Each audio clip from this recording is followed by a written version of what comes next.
ನಮಸ್ಕಾರ ವೀಕ್ಷಕರೇ, 30 ನಿಮಿಷ 30 ಸುದ್ದಿಗೆ ಸ್ವಾಗತ. ನಾನು ಚೈತ್ರ ರಾಜ್. ವೀಕ್ಷಕರೇ, ದಿನದಲ್ಲಿ ನಡೆದಂತಹ ಪ್ರಮುಖ ಸುದ್ದಿಗಳನ್ನು ಇದೀಗ ಒಂದೊಂದೇ ಫಟಾಫಟ್ ನೋಡ್ತಾ ಹೋಗೋಣ.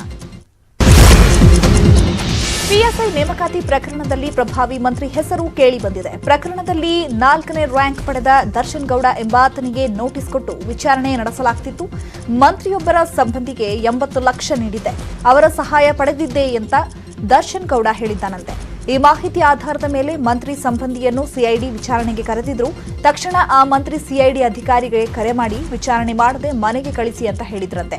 ಇದೇ ವಿಚಾರಕ್ಕೆ ಮಾತನಾಡಿದ ಡಿಕೆ ಶಿವಕುಮಾರ್, ಅಕ್ರಮದಲ್ಲಿ ಭಾಗಿಯಾದವರ ಹೆಸರನ್ನ ನಾನು ಹೇಳಲ್ಲ, ನನಗೆ ಭಯ ಆಗ್ತಿದೆ.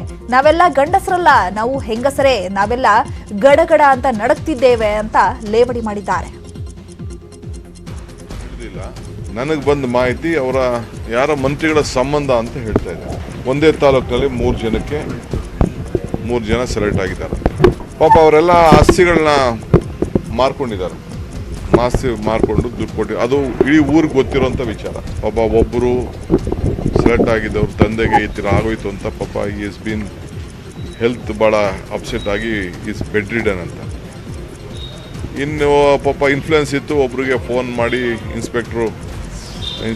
ಯಾರೋ ಪೊಲೀಸ್ COD ಆಫೀಸರ್ಸ್ ಫೋನ್ ಮಾಡಿಬಿಟ್ಟು ಮಂತ್ರಿಗಳು, ಹೋಮ್ ಮಿನಿಸ್ಟ್ರು, ಯಾರೋ ನನಗೆ ಗೊತ್ತಿಲ್ಲ, ಬಿಡಿಸಿದ್ದಾರೆ, ಫರ್ದರ್ ಎಂಕ್ವೈರಿ ಮಾಡಿಬಿಡಿ ಅಂತ.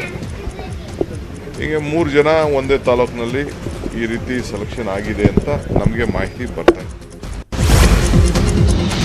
ಪಿಎಸ್ಐ ಪರೀಕ್ಷೆ ಅಕ್ರಮದಲ್ಲಿ 22 ಅಭ್ಯರ್ಥಿಗಳ ಮೇಲೆ ಎಫ್ಐಆರ್ ದಾಖಲಿಸಲಾಗಿದೆ. ಇವರಲ್ಲಿ 12 ಮಂದಿಯನ್ನ ಪೊಲೀಸರು ಅರೆಸ್ಟ್ ಮಾಡಿದ್ದಾರೆ. ಟಾಪರ್ ರಚನಾ, ಹನುಮಂತ ಹಾಗೂ ಜಾಗೃತ್ OMR ಶೀಟ್ ವ್ಯತ್ಯಾಸ ಕಂಡುಬಂದಿತ್ತು. ಆದ್ರಿಂದ ಇಬ್ಬರನ್ನು ವಿಚಾರಣೆಗೆ ಒಳಪಡಿಸಲಾಗಿದೆ. ಈ ನಡುವೆ ಜ್ಞಾನಜ್ಯೋತಿ ಶಾಲೆಯ ಹೆಡ್ ಮಾಸ್ಟರ್ ಕಾಶಿನಾಥ್ ಇಂದು ಸಿಐಡಿ ಮುಂದೆ ಶರಣಾಗಿದ್ದಾನೆ. ಪರೀಕ್ಷಾ ಅಕ್ರಮ ಬೆಳಕಿಗೆ ಬರ್ತಾ ಇದ್ದಂತೆ ಸಿಐಡಿ ಕಚೇರಿಗೆ ಬಂದಿದ್ದಾನೆ. ಇನ್ನು ಆ 4 ವರ್ಷಗಳಿಂದ ನೀರಾವರಿ ಇಲಾಖೆಯಲ್ಲಿ ಎಇ ಆಗಿರೋ ಮಂಜುನಾಥ್ ನಿನ್ನೆ ಶರಣಾಗಿದ್ದ. ಈ ಮಂಜುನಾಥ್ ಅಕ್ರಮ ಹಣದಿಂದ ಕಲಬುರಗಿಯ ಪ್ರತಿಷ್ಠಿತ ಜೈ ನಗರ ಇಂಜಿನಿಯರ್ ಕಾಲೋನಿಯಲ್ಲಿ ಮನೆ ನಿರ್ಮಿಸ್ತಾ ಇದ್ದ.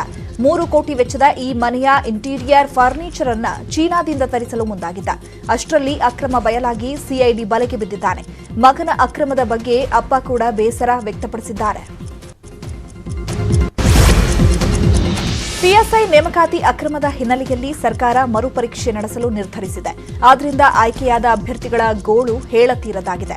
ಅದರಲ್ಲೂ ಪಿಸಿ ಹುದ್ದೆಗೆ ರಾಜೀನಾಮೆ ನೀಡಿದ್ದ ಬಾಗಲಕೋಟೆಯ ಆರತಿ ತೇಲಿ ಕಣ್ಣೀರಿಡುತ್ತಿದ್ದಾರೆ. ತಮ್ಮ ತಂದೆಗೆ ದುಡಿಯುವ ಶಕ್ತಿ ಇಲ್ಲ, ನಾನು ದುಡಿಯುವ ವಯಸ್ಸಿನಲ್ಲಿ ಅವರಿಗೆ ಭಾರವಾಗಿ ಹೇಗಿರಲಿ ಅಂತ ಪ್ರಶ್ನಿಸಿದ್ದಾರೆ. ಪಿಎಸ್ಐ ಪರೀಕ್ಷೆಯಲ್ಲಿ 41ನೇ ರ್ಯಾಂಕ್ ಪಡೆದು ಆಯ್ಕೆಯಾಗಿದ್ದ ಆರತಿಗೆ ಊರಲ್ಲಿ ಬ್ಯಾನರ್ ಹಾಕಿ ಸನ್ಮಾನಿಸಲಾಗಿತ್ತು. ಆದ್ರೀಗ ಅವರಿಗೆ ಏನ್ ಉತ್ತರ ಕೊಡ್ಲಿ ಅಂತ ಆರತಿ ಪ್ರಶ್ನೆ ಮಾಡ್ತಿದ್ದಾರೆ. ಭಾಳ ತೊಂದ್ರೆ ಸರ್, ಕಷ್ಟ ಭಾಳ ಕಾಲ ನೋವು ಸರ್, ನಂಗೆ ದುಡಿಯುವಂಥ ಸಾಧ್ಯತೆ ಇಲ್ಲ ಸರ್. ಈಗ ಇದೇ ತಗೊಂಡು ದುಡಿದು ಹಾಕಿಲ್ಲ ಸರ್. ಇನ್ನು ನನಗೆ ಏನಾರ ಮಾಡಿ ಸರ್, ಸರ್ಕಾರ ನನ್ನ ಮಗಳಿಗೆ ನೌಕರಿ ಕೊಡ್ಸಿ ಸರ್. ನಮ್ಮ ತೊಂದರೆ ಭಾಳ ಸರ್, ನನ್ನ ಮನೆ ಇಲ್ಲ, ಇರ್ಲಾಕ ಹೊರೆ ಇಲ್ಲ, ಹೊಲ ಇಲ್ಲ ಸರ್, ದುಡ್ಲಕ್ಕೂ ತಗ್ತೀನೂ ಇಲ್ಲ, ಕಾಲು ನೋವ್ಯಾರ ಸರ್. ನಾನು ಎರಡು ತಿರುಗಾಡೋ ಪ್ರಾಣ ಇಲ್ಲ ಸರ್. ನಾನು 545 ಅಲ್ಲಿ 41th rank in PSI list. ಮತ್ತು ನಾನು ಇಂಜಿನಿಯರಿಂಗ್ ಮುಗಿಸಿದ್ದೀನಿ. 3 ವರ್ಷ ನಾನು ಕಷ್ಟಪಟ್ಟು ಧಾರವಾಡದಲ್ಲಿ KUD ಅಲ್ಲಿ ಪಾರ್ಕ್ನಲ್ಲಿ ಕುಂತು ಓದಿದ್ದೀನಿ. ನಾನು ಯಾವುದೇ ಲೈಬ್ರರಿನೂ ಮಾಡೋದಕ್ಕೆ ನನ್ನ ಹತ್ರ ಅಷ್ಟೊಂದು ಕಾಸಿರಲಿಲ್ಲ. ನಾನು ಮಳೆ ಬಿಸಿಲು ಅದೆಲ್ಲ ನೋಡ್ಕೊಂಡು ಏನೂ ಥಿಂಕ್ ಮಾಡಲ್ದೆ ಅಲ್ಲೇ ಕುಂತು ಓದಿದ್ದೀನಿ. ಬೇಕಾದರೆ ನನ್ನ ಜೊತೆಗಿದ್ದವ್ರನ್ನ ಕೇಳಿ. ಇವಾಗ ಆಗಿರೋ ನೌಕರಿನೂ ಸರ್ಕಾರದವ್ರು ಕಿತ್ಕೋತಾ ಇದ್ದಾರೆ. ನಾವೇನು ಮಾಡಬೇಕು ಅಂತಲೂ ತಿಳಿತಿಲ್ಲ.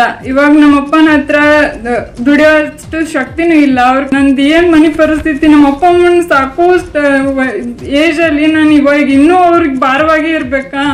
ಇಷ್ಟು ದಿನ ಹಾಕಿರೋ ದುಡ್ಡನ್ನ ಎಲ್ಲ ವೇಸ್ಟ್ ಅಲ್ವಾ ಸರ್? ನಾ ಏನು ಮಾಡ್ಬೇಕು ಹೇಳಿ ಸರ್ ಇವಾಗ? ರಾಜ್ಯದಲ್ಲಿ ಮತ್ತೆ ಸಿಎಂ ಪಟ್ಟ ಬದಲಾಗುತ್ತಾ ಎಂಬ ಅನುಮಾನ ಮೂಡಿದೆ. ನಿನ್ನೆ ಮೈಸೂರಿನಲ್ಲಿ ಮಾತನಾಡಿದ BL ಸಂತೋಷ್, ಹೊಸತನಕ್ಕಾಗಿ ಬದಲಾವಣೆ ಅಂತ ಹೇಳಿದರು. ಇನ್ನು ನಾಯಕತ್ವ ಬದಲಾವಣೆ ಬಗ್ಗೆ ಮಾತನಾಡಿರೋ ಮಾಜಿ ಸಿಎಂ ಯಡಿಯೂರಪ್ಪ, ನನ್ನ ಪ್ರಕಾರ ಯಾವುದೇ ಬದಲಾವಣೆ ಆಗಲ್ಲ, ಬಸವರಾಜ ಬೊಮ್ಮಾಯಿ ಒಳ್ಳೆಯ ಕೆಲಸ ಮಾಡುತ್ತಿದ್ದಾರೆ ಅಂತ ಹೇಳಿದ್ದಾರೆ. ಮುಖ್ಯಮಂತ್ರಿ ನಾಯಕತ್ವ ಬದಲಾವಣೆ ಮಾತು ಕೇಳಿಬರ್ತಾ ಇದ್ದೇನೆ. ಸಂತೋಷ್ ನನ್ನ ಪ್ರಕಾರ ಆ ಥರ ಯಾವುದೇ ಬದಲಾವಣೆಗಳಿಲ್ಲ. ಈಗಿರುವಂಥ ಮುಖ್ಯಮಂತ್ರಿ ಬಸವರಾಜ ಬೊಮ್ಮಾಯಿ ಒಳ್ಳೆ ಕೆಲಸ ಮಾಡ್ತಿದ್ದಾರೆ. ಆದರೆ ನನ್ನ ಪ್ರಕಾರ ನಾಯಕತ್ವ ಬದಲಾವಣೆ ಯಾವುದು ನನಗೆ ಗೊತ್ತಿರೋ ಪ್ರಕಾರ ನಿನ್ನೆ ಸಂತೋಷ್ ಜಿ ಅವರು ಮಾತಾಡಿ ನಾಯಕತ್ವ ಬದಲಾವಣೆ ವಿಷಯ ಜೊತೆಗೆ ಹಳಬ್ರ ಶಾಸಕರಿಗೆ ಟಿಕೆಟ್ ಕೊಡೋದು ಡೌಟ್ ಅವರು. ನಾನು ಅದ್ರ ಬಗ್ಗೆ ಯಾವುದು ಚರ್ಚೆ ಮಾಡೋಕೆ ಹೋಗೋದಿಲ್ಲ, ಅದೆಲ್ಲ ಕೇಂದ್ರದ ನಾಯಕರು.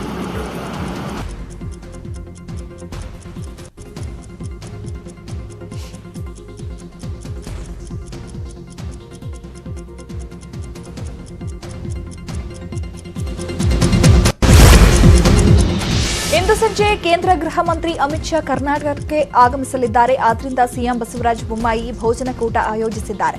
ನಾಳೆ ಮಧ್ಯಾಹ್ನ ಸಿಎಂ ರೇಸ್ ಕೋರ್ಸ್ ನಿವಾಸದಲ್ಲಿ ನಡೆಯಲಿರೋ ಭೋಜನಕೂಟದಲ್ಲಿ ಅಮಿತ್ ಶಾ, ಅರುಣ್ ಸಿಂಗ್ ಇರುತ್ತಾರೆ. ಶಾಸಕರು, ಬಿಜೆಪಿ ಎಂಎಲ್ಸಿಗಳು, ಹಿರಿಯ ನಾಯಕರು